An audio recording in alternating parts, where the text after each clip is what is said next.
Hi everyone, this is Suzanne Wagner, and a couple of days ago, somebody that I've known for probably, my God, 30 years, 35 years on the spiritual path named Nick Stark, actually died suddenly, peacefully, fortunately, and he was 68 years old, and we're making assumptions, but it looks like it might have been something straightforward like a heart attack. But I wanted to do a video kind of honoring him for those of you out there that maybe didn't know him. And I think what's great about video these days is we have these opportunities to memorialize people for time in history because at some point, all of us that have known him would be dead, and yet there will still be some little bits of him that will go out there.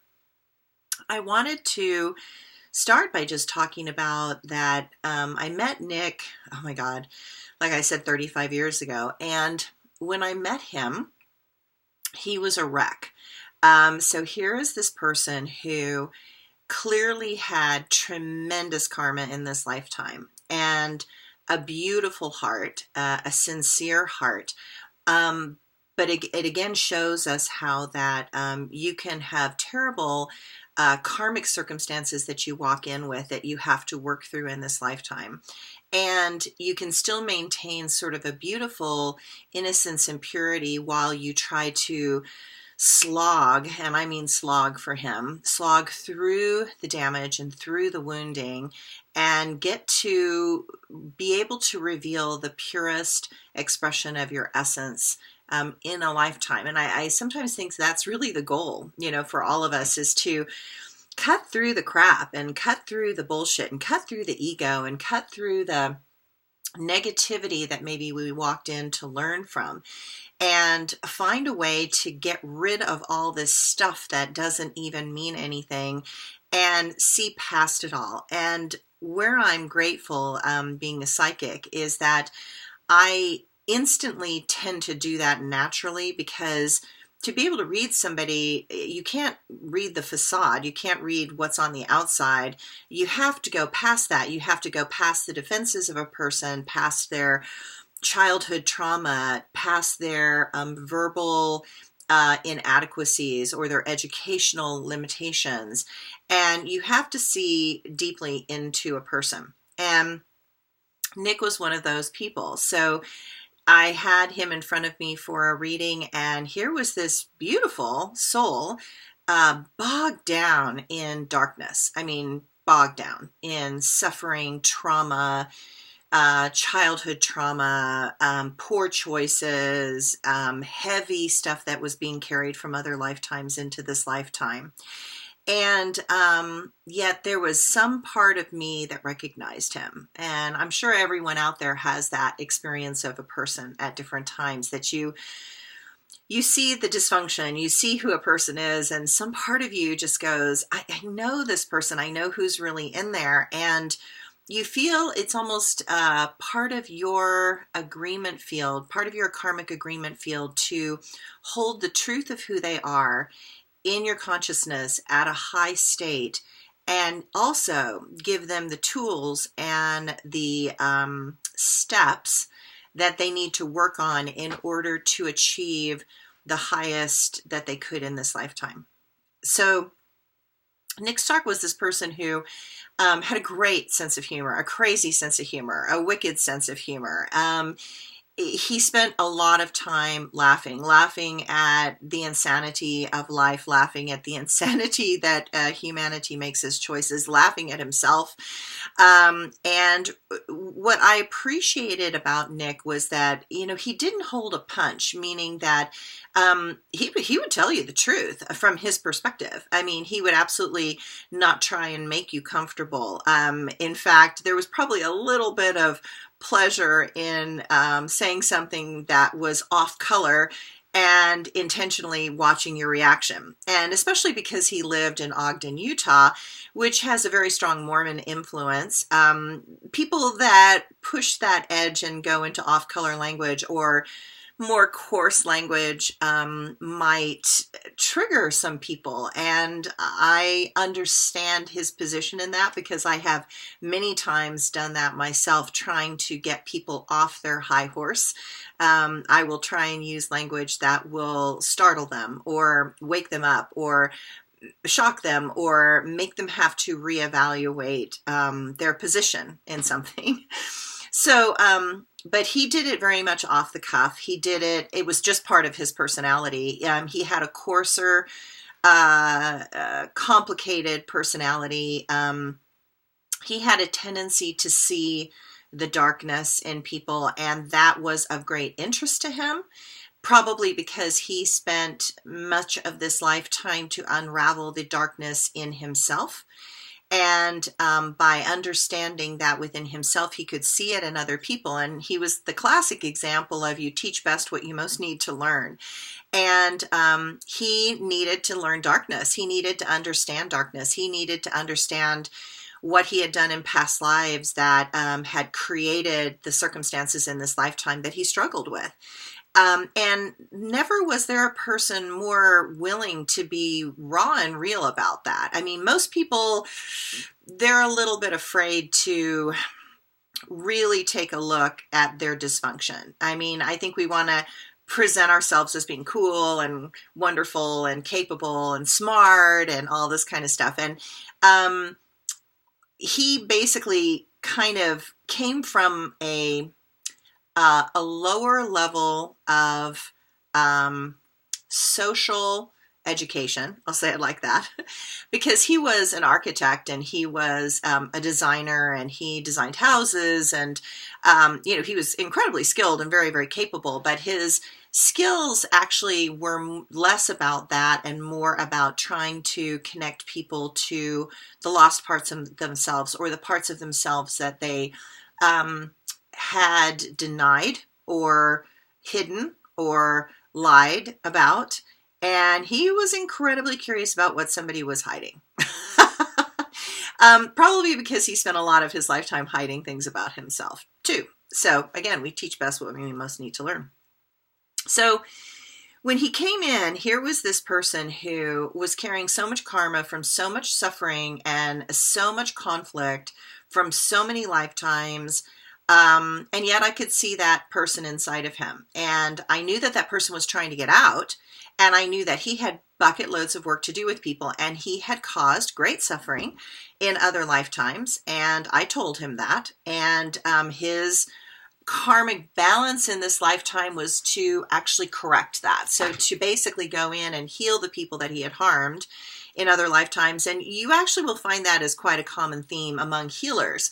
That I think that there's these evolutionary steps, and you can do everything in a different order, but there just happens to be certain sequences that we find over and over again. And one of the sequences is that you learn about power. Power seems interesting. And then once you have power, absolute power corrupts absolutely. If that wasn't more obvious right now in our world and in our government, then it would be crazy not to notice that. So anyway, so what happens is people get the power and then they abuse the power and then they hurt people. And then when they hurt people, they spend lifetimes trying to correct that. And one of the easiest ways to correct that is to move into a healer position or a teacher position, because then you can vibrationally attract to you the people that you've harmed in other lifetimes, and then hopefully help them heal the wounds in this lifetime, which ricochet almost always back to the wounds that you've had in other lifetimes. Such was this situation with Nick. So I watched him do everything, try everything, work on everything. I mean, never was there a person more willing to dive into the shit than Nick Stark.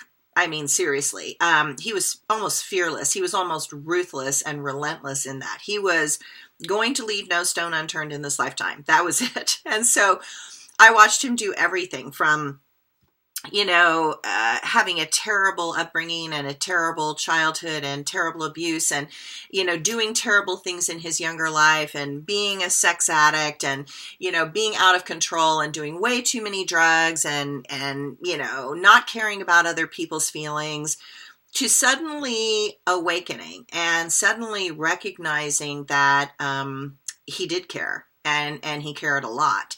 and trying to get to the root of some of his overt, very obvious dysfunctional behaviors and patterns.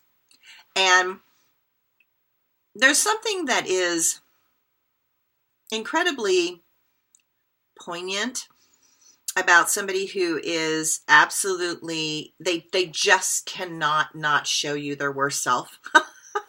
I mean, even when they're trying, they're still showing you their worst self. And there's something very endearing about it because it's so dysfunctional. And you know, learning to laugh at that part of himself, and yet genuinely trying to understand, like genuinely asking the questions to me about, how do I heal this? How do I fix this?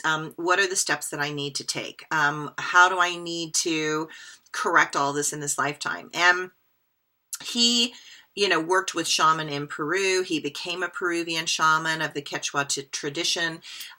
He was willing to give shaman that I considered highly credible a great deal of influence in his life, but he was also a person that was willing to give people that I didn't consider highly credible also influence in his life, because he was dancing between the light and the dark within himself. So I always think that we attract into ourselves reflections of who we have been.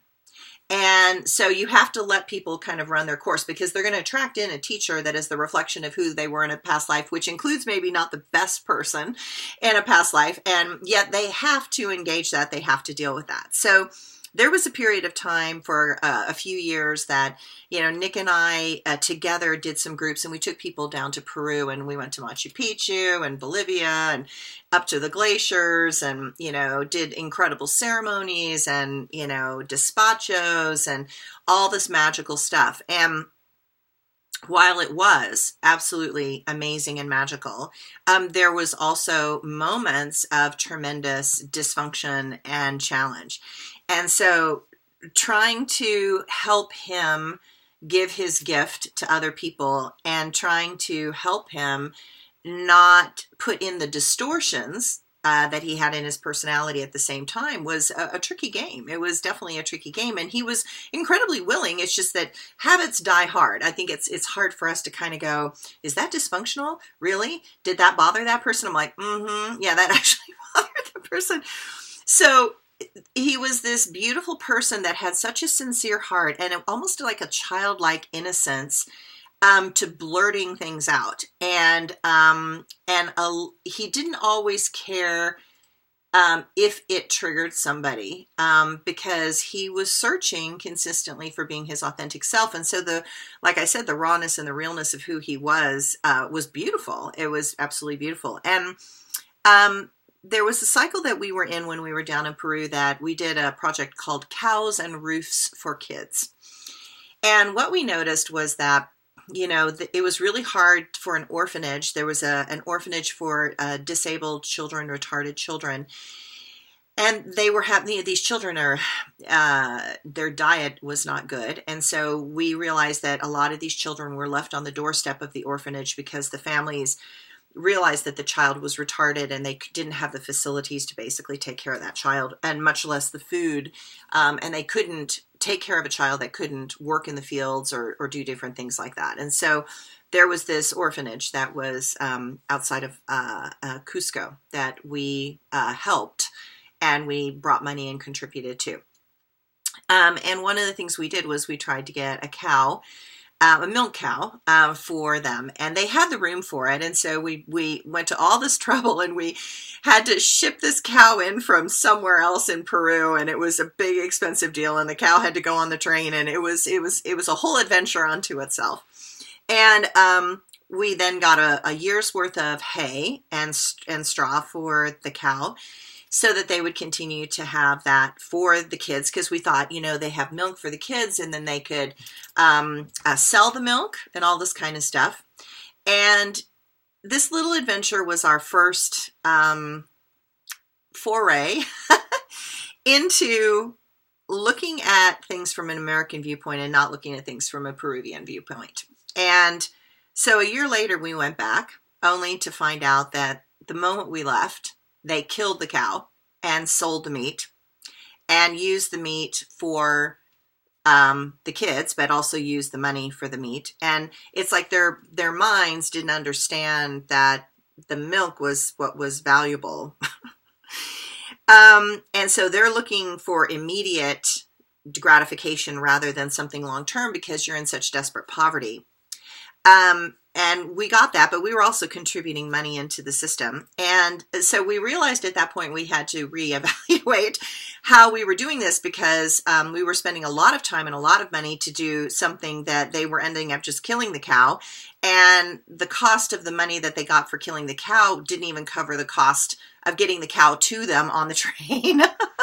And so we had to really stop and look at what do people need? And so we started asking, so we started asking the local people, like, what is it that you specifically need? Like, what do you need? Not what do we want to give you, but what is it that you really need? And so, we've heard that there was a village that needed a car to be able to gather up all of the weavings from the women and be able to take the weavings in one group to the markets. And so we bought them a car and a used car so that they could actually do that. And that was a win because that's what they needed. We also did roofs for kids. And so outside of Aguascalientes, there was a family that the father had committed suicide and the mother had died, and the children were orphans and they had no land and they had no space to be. So they were living on a spring. Which was obviously incredibly wet and damp.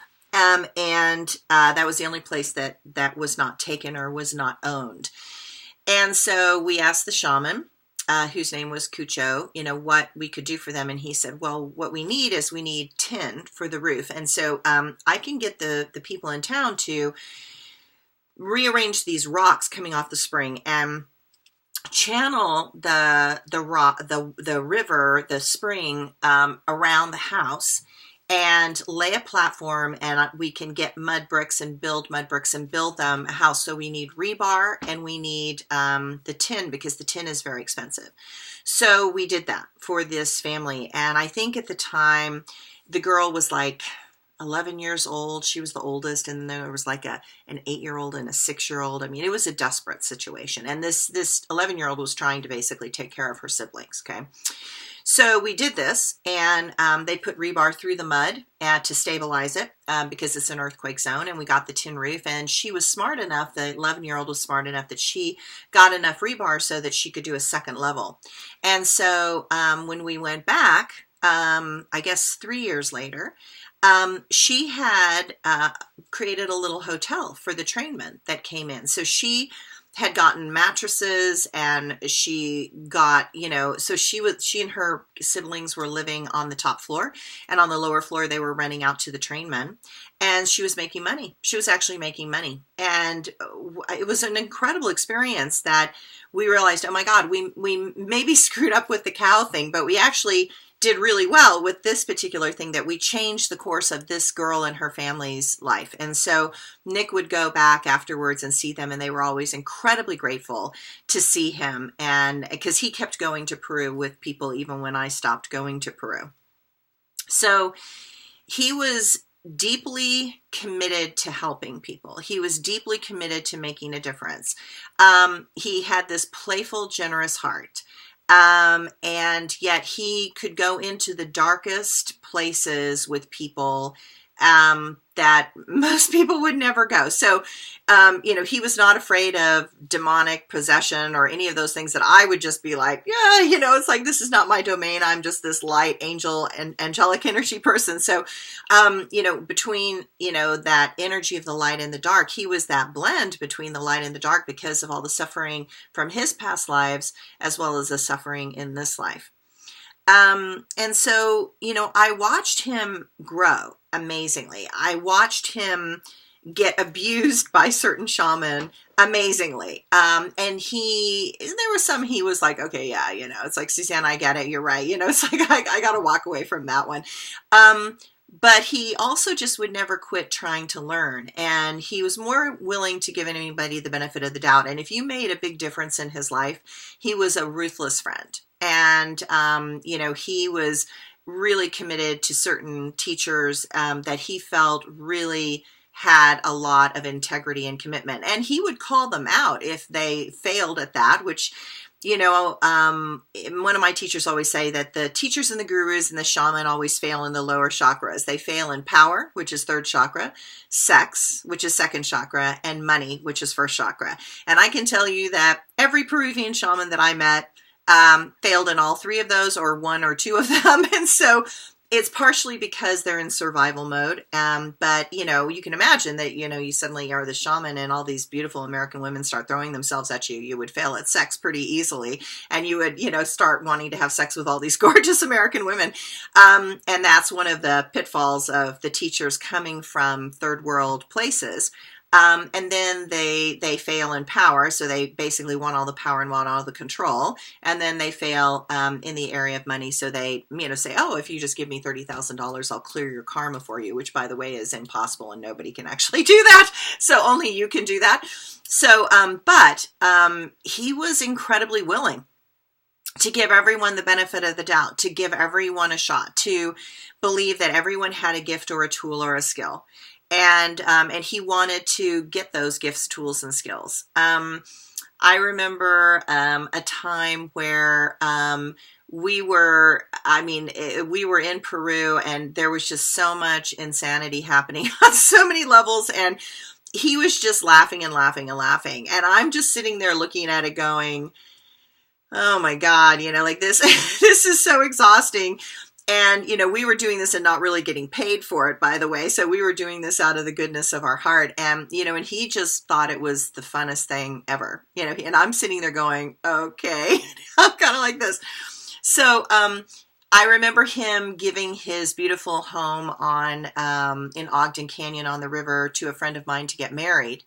And so we had this beautiful little wedding ceremony right by the river, and you know, he was incredibly generous on those accounts. So here's this person who cared so much for his brother and him, you know, had this property in Ogden Canyon together, and his nephew, who he adored beyond all things, maybe because he never had kids. And so his life, you know, as he got more clear, his life evolved more and more around, you know, really being with his family and really connecting with that spiritual family. He was super funny. I mean, he was just a really, really funny guy, and he was a very generous person. So when he would come into town, he'd say, hey, Suzanne, let's go to dinner. And we go to dinner and we'd talk and we'd laugh. And because he was about an hour away from me, and I don't live in Salt Lake anymore. So I live in Northern California. And so we had just a lot of fun. And, you know, there was never any doubt that what Nick felt towards you. Yeah, I mean, if he loved you, he loved you, you know, and if he didn't like you, you would know it. I mean, it was pretty straightforward. And because of his sincerity, you know, there were times that he was in deep trouble. Like there was a lot of stress and strain, and people would jump in and try and help him because he had jumped in and tried to help them at so many times in their lives. So I think the fact that he left so peacefully, tells me that he was ready to go. And he had told me that many years ago that he had an enlarged heart, and all the wear and tear that he had put on his body, that his heart was probably going to be the thing to take him out. And it seems like that might be the factor. That might be what was really happening, though I'm not 100% sure. But it seemed quick. And it seemed fast. And it's like he completed whatever he was supposed to do at this time in this life. And I remember something the angels told me many years ago when I said, you know, to them, how long am I going to live? And they said, when you meet everybody you agreed to meet, and you help everyone you agreed to help, and you're complete, you get to come home. And I thought, okay, that's good. So I feel like Nick was called home, and the last 2 years, I think he was the happiest I've ever seen him. He found some spiritual techniques and practices that were slightly different than his tradition of the Quechua tradition. that seemed to really blow open some of the areas that he had had the hardest time figuring out within himself. And, you know, Nick was always a happy person, but there was always this, like, a little bit of a volatility below the surface because of his dark side, right? So he had, you know, both of these things happening simultaneously. But I think he's been the happiest I've ever seen him in the last 2 years. And that to me is really poignant. And I think I saw him in October of 2019. And so this is now January of 2020. And I remember doing cards for him and looking at the cards and thinking, you know, those cards could take him out. You know, they could take him out. But Nick was one of these incredibly resilient people. Like, he just wouldn't die. Like, he was just so tough.